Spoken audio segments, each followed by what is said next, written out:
Day 3. Tips on interviews.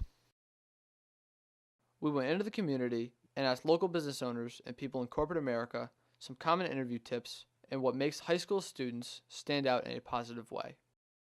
What I at least appreciate the most as a common trait that I appreciate with people that I like to be around are people that listens, that cares, but also are determined and shows a level of passion for what they do.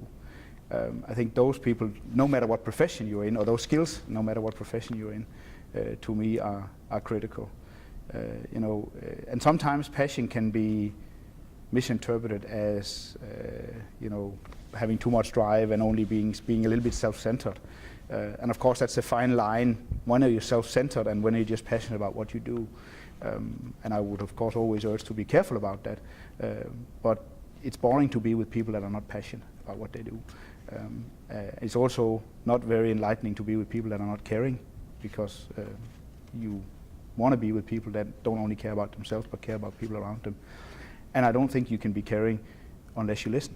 So listening and the ability to figure out what's important to you, so I can figure out how that matches with what's important to me, I think is critical across all professions. I think there are two big ones for me. One is humility. There are several key strengths that people who are humble bring to an employer. Number one is that they're always hungry to improve, and they're open to constructive feedback, and so that's one really important characteristic. Another one is that they typically are much more focused on other people and not themselves. So they're much better able to serve a customer or serve other team members or whatever. The third thing about humble people is that they're not worried about taking credit. And oftentimes people who are not very humble and who are looking to put the limelight on themselves oftentimes create a very bad team dynamic because they're looking to steal credit. So for that, and probably even several other reasons, humility is a really, really important factor in an applicant. The second thing is passion. If people are really passionate about what they do in general and also about what you as an employer do, then there's very strong reassurance that they're going to be extremely valuable employees. So humility and passion, I would say, are the two most important things I look for. No eye contact. It's a big thing I look for. Fidgeting, like so used to having their cell phones or sunglasses, so kind of like checking it, putting it down. So not being able to stay in the interview and stay focused. And I wouldn't say nervousness is a mistake, that's expected. So basically the eye contact or answering questions without detail. So like if I ask to give me an example or scenario and it's one word answer, or I don't know, or I don't have an experience, instead of creating an idea. You should be willing to go the extra mile in that class. If there's extra credit, if there's special projects, if there's opportunities to do group work, you should excel in those areas. In an applicant, what we look for, there's two different pieces. Obviously, an academic side of the house is important to us, trying to figure out if the student has done what he or she needs to do to gain admission. And then the other side is probably the more fun part to assess, and that's the personal side of the application. So the essay, letters of recommendation, the activities in which they've been involved. So what we look for really is someone that we feel can handle the work, and someone that has proven that he or she can handle the work, someone that we feel also would benefit from the institution. Ultimately, though, it comes down to fit.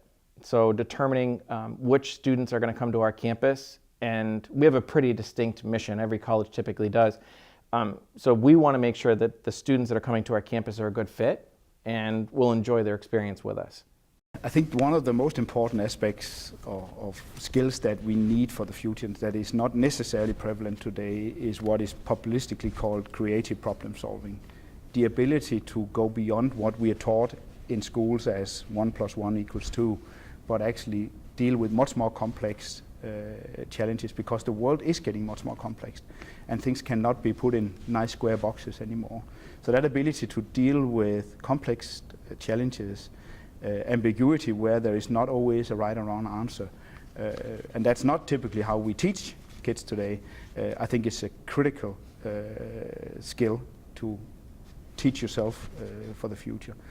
I think cultural understanding, as we talked a little bit about earlier, the ability to understand the diversity of the world, because the world is getting much more diverse, I think will be really, really critical.